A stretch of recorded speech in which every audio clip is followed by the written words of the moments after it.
Couch അങ്ങനെ എന്തേലും ഉണ്ടായിട്ടുണ്ട്. പക്ഷെ അങ്ങനെ എന്നെ ഫോഴ്സ് ചെയ്തൊന്നും വന്നിട്ടില്ല. എന്റെ അടുത്ത് ചോദിച്ചിട്ടുണ്ട്. അപ്പൊ ഞാൻ ഉടനെ പറഞ്ഞു സോറി താല്പര്യമില്ല. അങ്ങനെ അവസരം നഷ്ടപ്പെട്ടിട്ടുണ്ടോ അതോ ഒരുപാട് ഒരുപാട് വഴങ്ങി നഷ്ടപ്പെട്ടു പോയി. കൊടുക്കാത്തത് കൊണ്ട്? അതെ, അത് ശരിക്കും ചീപ്പല്ലേ എന്നാ ഞാൻ ആലോചിക്കുന്നേ. വീട്ടിൽ എത്ര പേരുണ്ട് പോയി ചോദിച്ചൂടെ? ഞാനത് ഒരാളോട് അങ്ങനെ മുഖത്തടിച്ച് ചോദിച്ചിട്ടുള്ളൂ. വീട്ടില് പെണ്ണുങ്ങളൊന്നും ഇല്ലേ, അല്ലെങ്കിൽ അവരുടെ നിങ്ങക്ക് മക്കളില്ലേ, പോയി ചോദിക്ക് ഇത്ര മുട്ടി നിക്കണ എന്തിനാന്നുള്ള രീതിയിൽ ഞാൻ ചോദിച്ചിട്ടുണ്ട്.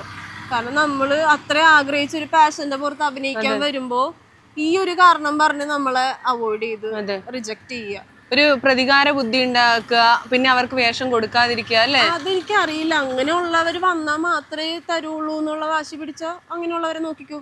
അങ്ങനെയുള്ള സ്ത്രീകൾ അഡ്ജസ്റ്റ് ചെയ്യാനുള്ളത് കൊണ്ടാണ് ഇങ്ങനെ ചോദിക്കുന്നതെന്നും പറയുന്നുണ്ട്. അങ്ങനെയുള്ളവരും ഉണ്ട്, ഇല്ലാന്ന് ഞാൻ പറയുന്നില്ല. ഇത് കേട്ടിട്ട് ആരൊക്കെ എന്തൊക്കെ ഒന്ന് പറഞ്ഞാലും എനിക്ക് ഒരു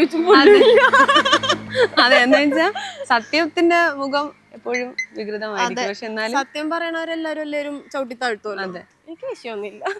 എന്ന് വെച്ചാൽ നമ്മൾ അഡ്ജസ്റ്റ് ചെയ്തൊരു അവസരം വാങ്ങാതിരിക്കുക, നമ്മൾ സെൽഫ് റെസ്പെക്ട് നമ്മുടെ കളയാതിരിക്കുക. തൊഴിലില് ആ ഒരു സംഭവം എടുത്തിടരുത്. ഞാൻ അവരോട് പറയുന്നുണ്ട്. ഇപ്പൊ ആ ഒരു അഡ്ജസ്റ്റ്മെന്റ് എന്ന് പറഞ്ഞ സംഭവം ഫിസിക്കലാ.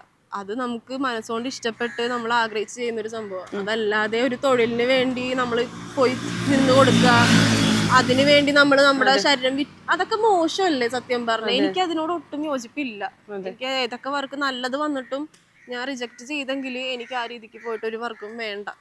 എനിക്ക് ഞാൻ ആര് വിളിച്ചാലും ഞാൻ ചോദിക്കും ക്ലീൻ വർക്ക് അല്ലേ ചേട്ടാ, ഞാൻ ചോദിക്കും. അപ്പൊ അവര് അവരുടെ ഇതില് ക്ലീൻ വർക്കാണ്, പിന്നെ അവര് സംസാരിക്കുമ്പോ എന്താന്ന് മോള് നോക്കിയിട്ട് പറഞ്ഞു. അപ്പൊ ഞാൻ അപ്പൊ അവര് കൊണ്ടുവരുന്നത് അവർക്ക് അറിയില്ലായിരിക്കും. ചിലത് അവര് തരുമ്പോ നല്ലതായിട്ടും അവരറിയാണ്ട് നമ്മളടുത്ത് ചോദിക്കുന്നതും വേറെതായിരിക്കും. ഞാൻ അപ്പൊ തന്നെ ഞാൻ പറയും സോറി എനിക്ക് ഈ രീതിയിൽ വർക്ക് വേണ്ട. സീരിയലിലും അങ്ങനെയുണ്ടോ? സീരിയലില് അങ്ങനെ വലുതായിട്ടില്ല. പ്രേമം പ്രകടിപ്പിക്കാന്നല്ലാതെ ഈ ഒരു സംഭവം ഇല്ല. സിനിമയിലേ ഉള്ളൂ എന്ന് തോന്നുന്നു. ഇതൊക്കെ കൊണ്ടാണ് വീട്ടുകാർ പേടിക്കുന്നത്. ഈ ഒരു സംഭവം കൊണ്ടാണ് നമ്മുടെ വീട്ടിലിരിക്കുന്നവര് മോള് പോകുമ്പോഴും വരുമ്പോഴും ടെൻഷൻ അടിക്കുന്ന കാരണം ഇതാ. ആ ഒരു സേഫ്റ്റി അവിടെ ഉണ്ടെന്ന് അറിഞ്ഞു കഴിഞ്ഞാൽ അവർക്കൊരു പ്രശ്നമില്ല. പിന്നെ ഞാൻ എന്താണെങ്കിലും ഇങ്ങനത്തെ വർക്ക് പിടിക്കില്ല എന്ന് എന്റെ വീട്ടുകാർക്ക് അറിയാം. അതുകൊണ്ട്